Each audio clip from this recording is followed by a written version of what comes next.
Hey guys, welcome back to my channel I suspense Shivangi. So guys, आज मैं, जैसा कि संडे है, आप सबको पता है कि मैं संडे के दिन कमेंट लेती हूँ, कमेंट पे बात करती हूँ। तो आज मैंने कमेंट देखा तो उसमें 2-3 लोगों का कमेंट एक ही चीज़ को लेकर आया था, बहुत ज़्यादा डाउट में थे एनसीईआरटी को लेकर। तो गाइज, आज मुझे इसके ऊपर बहुत अच्छे से आप सबसे बात करनी है। तो प्लीज़, जितने भी लोग 25 में अटेम्प्ट देना चाहते हैं या जिनकी 26 या 27 में देना चाहते हैं, अगर आप लोग एनसीईआरटी को लेकर बहुत ज़्यादा डाउट में है, पढ़ें या ना पढ़ें, ज़रूरी है या नहीं ज़रूरी है, इस सब चीज़ों पर मैं आपसे बहुत अच्छे से बात करने वाली हूँ। तो गाइज, प्लीज़ लास्ट तक वीडियो में ज़रूर बने रहिएगा। गाइज, अगर बात करें कि एनसीईआरटी की मतलब जैसे लोग कहते हैं कि बताइए पढ़ें कि ना पढ़ें, तो सबसे पहली बात मैं आपको बता दूं कि जैसे कोई भी टॉपर है, मैं ये नहीं कहती कि किसी टॉपर की आप पूरी मतलब चीज़ें सुनो, राइट, क्योंकि हर चीज़ें अलग अलग हर इंसान की होती हैं, चाहे वो टॉपर हो या फिर कोई भी एस्पिरेंट हो। तो मतलब जैसे टॉपर भी कहते हैं कि एनसीईआरटी ज़रूरी है, ठीक है। अब क्या वो सही कहते हैं या झूठ कहते हैं, उस पर भी बात ना करके, तो आप पीवाईक्यूज़, मैं आपसे बार बार पीवाईक्यूज़ क्यों बोलती हूँ, क्योंकि एनसीईआरटी ऐसी है ना कि वो आपको, जैसे आप ही ज्योग्राफी की एनसीईआरटी को मैंने बार बार कहा है कि आप और कोई एनसीईआरटी स्किप कर भी सकते हो, बट ज्योग्राफी की एनसीईआरटी आप नहीं छोड़ सकते हो, वो पढ़ना है। और फिर बात करें टॉपर्स की भी बात अगर नहीं, तो मैं दृष्टि में, जैसे आप सबको पता है कि मैंने दृष्टि का ऑनलाइन बैच लिया हुआ है, तो उसमें चाहे सारे टीचर्स, चाहे वो हिस्ट्री के हों, पॉलिटी के हों या फिर ज्योग्राफी, सभी ने अगर कोई भी एक बुक सजेस्ट किया है पढ़ने के लिए ना, और तो मतलब बुक तो वैसे कुछ बताते नहीं, लेकिन अगर कोई भी बुक बोला है तो वो केवल केवल एनसीईआरटी। ज्योग्राफी वाले सर, चाहे वो वर्ल्ड ज्योग्राफी के हों, उन्होंने भी एनसीईआरटी ही बोला था कि एनसीईआरटी पढ़ना है आपको। और अगर बात करें पॉलिटी की, तो उसमें भी सर ने बोला था भारत का संविधान, और मैंने, टीचर्स ने भी बोला है, और एनसीईआरटी इम्पॉर्टेंट है। देखो, कभी कभी क्या हो जाता है ना कि हम बहुत ज़्यादा डाउट में आ जाते हैं। अगर हम अपनी जर्नी शुरू करते हैं, ये जर्नी ही ऐसी है, इतना वास्ट सिलेबस ही है, इतना, देखो दो चीज़ें होती हैं, पहली बात तो इसका इतना वास्ट सिलेबस है, दूसरी चीज़ इतना कंटेंट, इतना ज़्यादा मटेरियल अब मार्केट में भरा पड़ा है ना कि उसका कोई जवाब ही नहीं। चाहे आप बात करें इस एनसीईआरटी की, चाहे स्टैंडर्ड बुक की, या किसी कोचिंग के मटेरियल की, या अब तो टॉपर्स के भी नोट, मतलब बहुत सब कुछ भरा पड़ा है। और उसमें एक एस्पिरेंट जब अपनी जर्नी शुरू करना चाहता है ना, तो वो कंफ्यूज हो जाता है। तो इसमें आपकी कोई गलती नहीं है, हर किसी के साथ होता है, मेरे साथ भी यही था। मुझे लगता है कि जिसका मतलब जो भी बुक मुझे लगती कि अरे भाई ये वाली इंपॉर्टेंट है, ये ले लूँ क्या, वो ले लूँ क्या, इसको पढ़ूँ क्या, कैसे पढ़ूँ। बट एक टाइम पे जब आप शुरू कर देते हो ना, और आप पीवाईक्यूज के साथ बने रहते हो, किसी टीचर्स की गाइडेंस में बने रहते हो, तो धीरे धीरे आपको समझ में आने लगता है कि क्या चीज़ें इंपॉर्टेंट है और क्या चीज़ें इंपॉर्टेंट नहीं है, क्या क्या हमें अपने सिलेबस के अकॉर्डिंग पढ़ना है, क्या नहीं पढ़ना है, ठीक है। तो एक ही चीज के लिए पहली बात तो मैक्सिमम सोर्सेज हमें फॉलो ही नहीं करना है, वन सोर्सेज रखिए, बहुत सही होगा, है ना, क्योंकि उसको लर्न करना है, उसके शॉर्ट नोट्स करने हैं, उसको रिवाइज करना है, जितना ज़्यादा रिवाइज आप कर पाएंगे उतना ही ज़्यादा सही होगा। ये मैं तीनों, चाहे वो 25 का कोई हो, 26, जैसे 25 के लिए तो अलग ही बात है, क्योंकि 25 में जो आप तक अभी तक फॉलो करते आए होंगे वही करेंगे, बट स्पेशली मैं 26 और 27 वालों के लिए बोल रही हूँ, जिनका कमेंट था कि देखो आप एनसीईआरटी पढ़ो, बहुत ज़्यादा इंपॉर्टेंट है एनसीईआरटी, मैं बार बार बोल रही हूँ। हाँ, मैं आपको ये गाइड कर दूंगी आज कि कौन सा ज़्यादा ज़रूरी है, कौन सी एनसीईआरटी आप पढ़ सकते हैं, कौन सा स्किप भी कर सकते हैं, या मैंने कौन कौन सी पढ़ी है, मैं आपको दिखाऊंगी भी, उस पर बात भी करूंगी। तो गाइज, मैंने आपको बता दिया, पहली बात तो मतलब टॉपर्स भी कहते हैं, दूसरी चीज़ की सर भी यही कहते हैं, सारे सर के मतलब अगर कोई सजेस्ट करते हैं बुक, तो वो केवल एनसीईआरटी। तो एनसीईआरटी है इंपॉर्टेंट। अब किसी के कहने से, अगर आप डाउट में हैं तो आप डाउट आज क्लियर कर लीजिए, ठीक है। और मैं अपनी एनसीईआरटी आपको अभी दिखा रही हूँ कि मैंने कौन कौन सी एनसीईआरटी फॉलो किया है, अभी मैं आपको दिखा रही हूँ।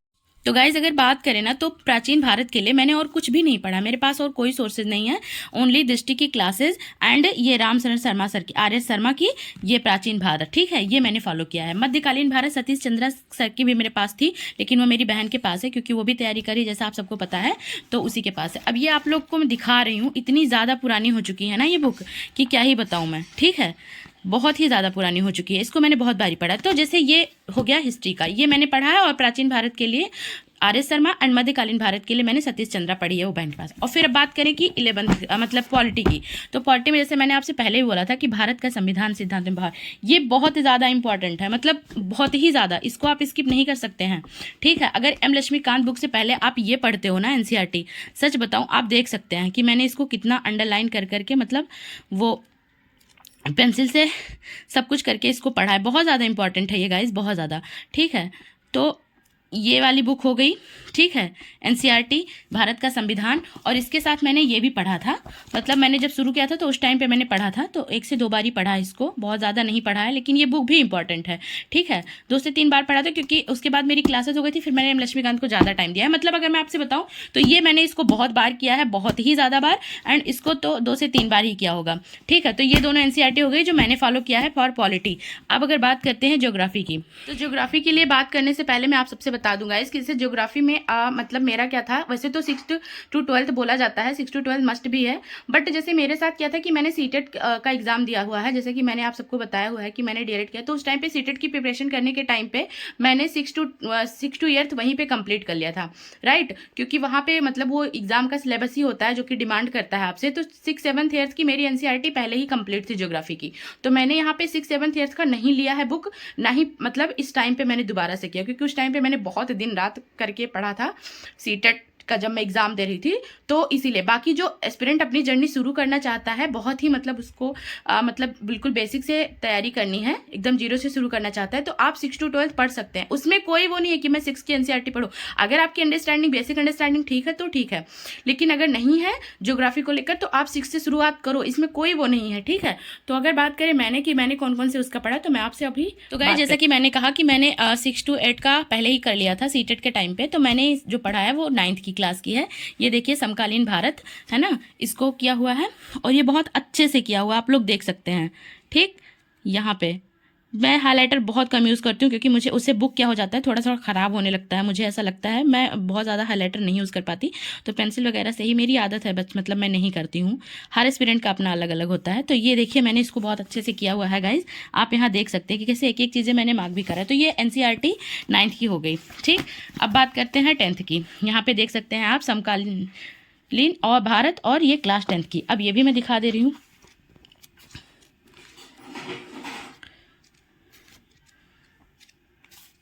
मैंने इसको भी किया हुआ है, देखिए यहाँ साइड से निकल भी गई है, बट कोई नहीं, इसको भी अंडरलाइन कर करके किया हुआ है। तो ये क्लास 10th की भी इंपॉर्टेंट है। अगर बात करते हैं 11th क्लास की, भारत का भौतिक पर्यावरण, ठीक है, इसको आप देखिए, ये तो बहुत ही ज़्यादा इंपॉर्टेंट है। मतलब ये वाली बुक ना बहुत ही ज़्यादा इंपॉर्टेंट है गाइज, ये तो ये वाली और ये वाली इसके साथ भौतिक भूगोल के मूल सिद्धांत और भौतिक पर्यावरण, ये दोनों तो मतलब बहुत ज़्यादा इंपॉर्टेंट है, इसको तो करना ही करना है हर एस्पिरेंट के लिए।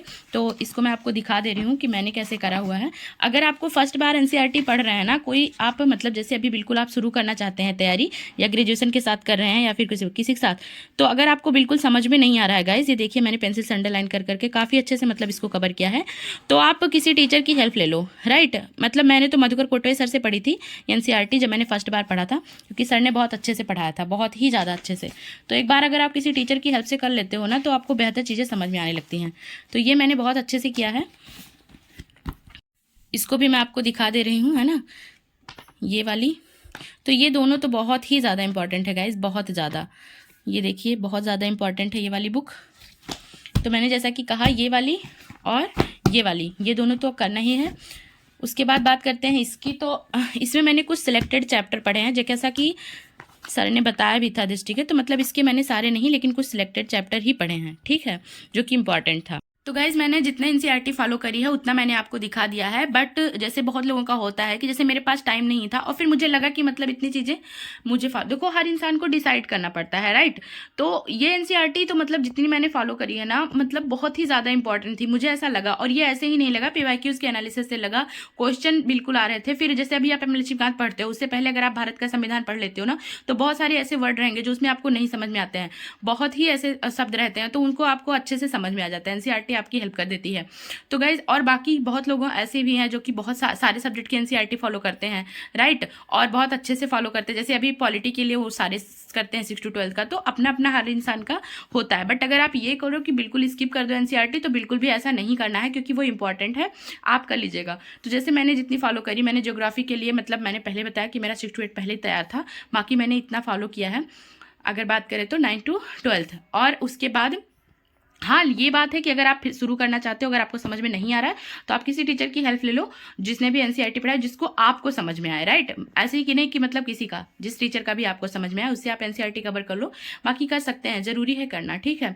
तो ये कुछ था मेरा एनसीईआरटी के ऊपर बात करना था। बाकी गाइज़ आप लोग बताइएगा, आप लोग की तैयारी कैसे चल रही है? मुझे तो पता ही नहीं चल रहा है कब मॉर्निंग से मतलब नाइट हो जा रहा है, बिल्कुल भी पता नहीं चल रहा। इतना वास्ट सिलेबस है यूपीएससी का और इतना ज़्यादा मटेरियल, बट क्या ही कर सकते हैं।